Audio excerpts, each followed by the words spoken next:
Bonjour Heinrich, je suis heureuse de te revoir aujourd'hui, toi qui es le maître d'œuvre du livret diocésain 2020-2021. Maître d'œuvre, c'est vraiment toi qui l'as porté, d'autres t'ont aidé, j'étais dans l'équipe qui t'a aidé, ce livret qui s'appelle « Partager la parole » avec non pas un sous-titre puisque c'est en haut à gauche, « Vivre la fraternité ». Dis-moi, c'était déjà le thème des livrets précédents, on avait eu goûter la parole, vivre la fraternité, vivre ensemble de la parole des groupes fraternels. Ça voudrait dire que parole de Dieu et fraternité, ce sont deux réalités qui vont ensemble. Effectivement, et l'objectif de ce nouveau numéro reste le même. Constituer localement des groupes fraternels, de se retrouver entre chrétiens, pour se rencontrer, pour approfondir et recevoir ensemble la parole de Dieu. Et ça me semble particulièrement dans le contexte actuel. Nous sommes tous touchés par l'épidémie du coronavirus et c'est difficile de se rassembler, de rencontrer dans des grands groupes. Et donc le livret donne l'occasion de continuer notre vie ecclésiale, de continuer à vivre la fraternité grâce à la parole de Dieu, parce qu'il suffit d'être 4, 5, 6 personnes pour se retrouver, pour se dire des choses essentielles et pour continuer à se nourrir de la parole de Dieu. Alors, c'est vraiment un livret diocésain, tous les ans, pour toi, ça paraît important? Je crois que c'est important. D'autant plus que la question de la vie fraternelle, je crois que c'est une vraie question aujourd'hui. Alors là, on n'a pas téléphoné au pape, le pape a décidé tout seul de sortir une encyclique sur la fraternité, Fratelli Tutti, tout le monde en a parlé, mais ça veut dire aussi, peut-être on respire la même atmosphère et dans une société quand même assez marquée par l'individualisme, il semble important que les chrétiens témoignent que la fraternité soit possible. Et d'ailleurs, je pense même que ça fait partie de la mission des chrétiens d'être témoins de cette fraternité. En la vivant déjà entre eux, et là le livret est un moyen très concret de le faire, mais aussi d'œuvrer pour que la société comme telle soit plus fraternelle. Alors, ce serait un petit peu le fil rouge du livret. Voilà, c'est ça le fil rouge. En fait, le livret ne traite pas un sujet. Disons, le but n'est pas d'expliquer en 50 pages ce qu'il faut comprendre, entendre par la fraternité. Le but est de vivre cette fraternité. Et bien sûr, il y a des textes de l'Évangile qui en parlent. Mais je dirais pas forcément d'une manière très directe, pas forcément traité là aussi comme un thème à part, mais l'Évangile donne des pistes concrètes, donne des indications fortes du Christ pour la vie en fraternité. Alors, comment ça va se passer concrètement dans les groupes de 4, 5, 8 personnes qui vont se retrouver, ou qui se retrouvent déjà d'ailleurs? Voilà. Donc, comme dans les numéros précédents, il y a un déroulement très précis et qui veut permettre toute une démarche. Et donc là, on touche déjà à une nouveauté de ce livret par rapport au livret précédent. Chaque chapitre commence avec la lecture, avec la prière d'un psaume. Dans les numéros précédents, il y avait par exemple des invocations à l'esprit. Cette année, il y a les psaumes qui sont évidemment aussi de la parole de Dieu. Et ensuite, voilà, on partage des textes. Il y a des questions pour animer, pour permettre le débat. Il y a un article pour aller plus loin. Et là encore, ça se termine par une prière.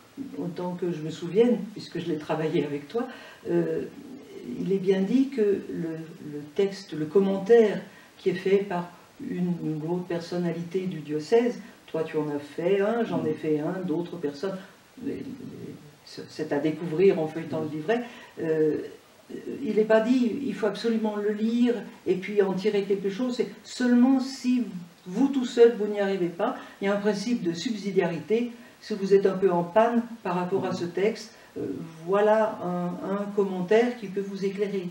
Voilà, c'est bien que tu insistes sur ce point-là, parce que le but est vraiment de partager, de s'enrichir mutuellement de la lecture, de la méditation de la parole de Dieu.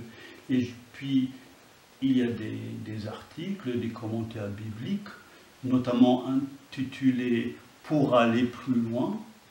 Donc, si vous en avez encore le temps, si vous en avez le goût, si jamais vous éprouvez des difficultés, vous pouvez aller plus loin. Mais c'est important ce que tu dis. Le but, c'est de se nourrir de la parole de Dieu, de se retrouver dans la parole de Dieu et de ne pas discuter d'un article comme tel. Et parce que je reviens au surtitre, je ne sais pas s'il faut dire ça, qui est en première page de couverture, en haut à gauche, « Vivre la fraternité ». Parce que, bien sûr que dans la réunion du petit groupe de livrets, il y aura de la fraternité qui va se vivre dans le temps de la réunion, mais le but n'est pas seulement de se nourrir de la parole de Dieu, dire « Ah, elle était bien, ce qu'elle m'a beaucoup apporté, ça m'a fait chaud au cœur », c'est aussi peut-être d'aller en vivre en dehors de ce petit groupe. Comment les chapitres vont permettre d'aller plus loin, justement, plus loin dans le vécu. Justement, le but du groupe est évidemment aussi de dialoguer, d'écouter des avis différents, oui, de les respecter, de les accepter, et évidemment, et la fin de chaque chapitre pointe ce point-là. Qu'est-ce qu'on va faire avec maintenant? Qu'est-ce que ça nous permet de vivre? Et là, probablement aussi, il n'y a pas une seule réponse. Probablement chacun aura sa réponse. Mais c'est peut-être justement l'échange, le débat, les discussions, peut-être même parfois les désaccords qui permettent de discerner davantage ce que chacun est appelé à vivre aussi là où il est aujourd'hui. Tu as parlé au début de notre entretien de l'importance de l'évangile. Donc, il y aura des textes d'évangile, mais pas seulement. Il y a des textes d'évangile. D'ailleurs, il y a davantage de textes d'évangile que dans les numéros précédents. C'est-à-dire concrètement, j'ai déjà l'occasion de les dire, il y a les psaumes, il y a des textes du Nouveau et de l'Ancien Testament. Et de l'Ancien Testament, oui. Ça, c'est aussi nouveau. Et ce qui est également nouveau, il y a des textes, des lettres, des épîtres, par exemple des épîtres de Paul. Et alors, ce qui est une des spécificités de ce numéro, c'est que les textes s'éclairent mutuellement. Et dans ce sens, dans chaque chapitre, il y a un texte qui est un peu le texte principal, c'est un peu l'axe de la réflexion, et puis il y a parfois même deux textes plus courts qui éventuellement donnent des indications pratiques et apportent particulièrement une lumière pour nous aujourd'hui. Alors c'est vraiment tentant. Moi qui ai travaillé avec toi sur ce livret, j'espère que beaucoup de groupes vont se constituer. C'est prévu pour combien de séances? Une séance mensuelle? Il y a combien de chapitres? Donc il y a 8 chapitres. Évidemment, ça reprend des rythmes du groupe. Toutes les 3 semaines, c'est peut-être un bon rythme. Mais à la limite, je ne devrais peut-être pas dire ça. Si on n'arrive pas jusqu'au bout et on fait 6 ou 7, ce n'est pas vraiment un problème, parce qu'il n'y a pas un programme à faire. Et si on ne trouve que le temps pour 6 rencontres, on fait 6 rencontres, et c'est bien, et ce n'est pas incomplet. Et donc en ce sens, c'est intéressant. Et je me permets d'évoquer encore quelque chose que j'ai failli oublier, mais c'est important. Ce qui est aussi nouveau, il y a des dessins dans ce livret-là, et des dessins que nous avons demandés à une femme peintre, qui s'appelle Cécile Guinemont, qui a illustré les textes bibliques. Et d'ailleurs, déjà la couverture, c'est un de ces dessins qu'elle nous a fait. Et c'est aussi intéressant de le regarder, parce qu'un dessin, c'est évidemment une manière de regarder le texte biblique avec le regard d'un artiste. Voilà. Et donc nous on trouve que, moi je trouve que les textes sont très parlants, surtout des visages, les gestes. Moi je trouve que ces dessins sont assez forts, donc ça vaut aussi la peine de les regarder. De les regarder de près, oui. Ils sont à la fois forts et en même temps très doux.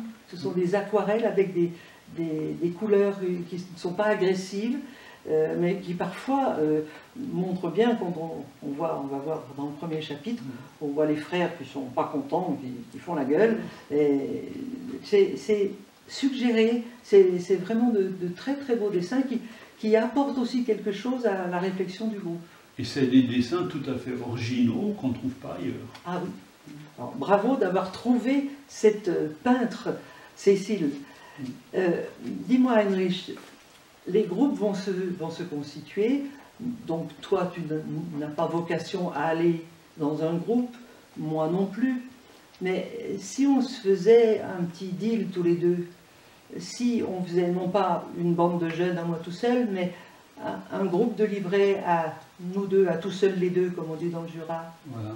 Moi je trouve que ça sera très, très intéressant, qu'ensemble, qu'on fasse un petit groupe à deux. Un groupe à deux, oui. C'est un groupe très réduit. Si dans les paroisses, il y a des groupes plus importants, ça serait encore mieux pour partager, nous aussi, notre lecture du texte, de dire aussi, nous, comment on s'y retrouve. Je crois on a eu l'idée de faire 8 petites vidéos pour partager avec les chrétiens du diocèse, et même au-delà, s'ils veulent, notre lecture, notre méditation de ces textes. Qui n'est pas un modèle ou un corrigé, mais qui sera une tranche de vie de deux croyants qui veulent ensemble partager la parole et vivre la fraternité. Voilà, ça c'est très important. Il ne faut pas que la vidéo soit vue comme, voilà, maintenant les spécialistes nous donnent des réponses aux questions. C'est absolument pas ce qu'on veut. Peut-être que d'ailleurs, à un moment ou à un autre, on mettra une erreur, chercher l'erreur. On dira quelque chose qui n'est pas juste pour vérifier que les gens ne suivent pas toujours tout ce qu'on dit. Je ne sais pas encore ce qu'on va faire. On va laisser l'Esprit Saint nous accompagner, parce que nous ne serons que deux, mais quand 2 ou 3 sont réunis en mon nom, je suis au milieu d'eux, donc il sera avec nous. Mais avant de terminer, très concrètement, où peut-on se procurer le livret? Nous l'avons déjà, mais tous les Jurassiens et autres qui voudraient commencer un groupe. En principe, le livret a été déjà largement distribué dans les doyennés. Dans les doyennés. On peut aller voir à son doyenné. Oui, la première chose que je ferai, je me l'inscrirai au secrétariat de la paroisse, par exemple. Si jamais, s'ils ne l'ont pas, parce qu'il est parti trop vite, par exemple, on peut aussi toujours l'avoir là à Poligny, à la maison du diocèse. Mais normalement, le livret est disponible dans les doyennés et dans les paroisses. Sauf si, comme la lettre encyclique du pape, qui, une semaine après sa parution, était déjà en rupture de stock et en réimpression. Mais nous ne sommes pas le pape François. Voilà. Et pour l'instant, on a encore une petite relève. Oh, voilà. Eh bien, est-ce qu'on pourrait juste dire, avant de se quitter, la fraternité, ça s'apprend, et la fraternité, c'est l'affaire de tous.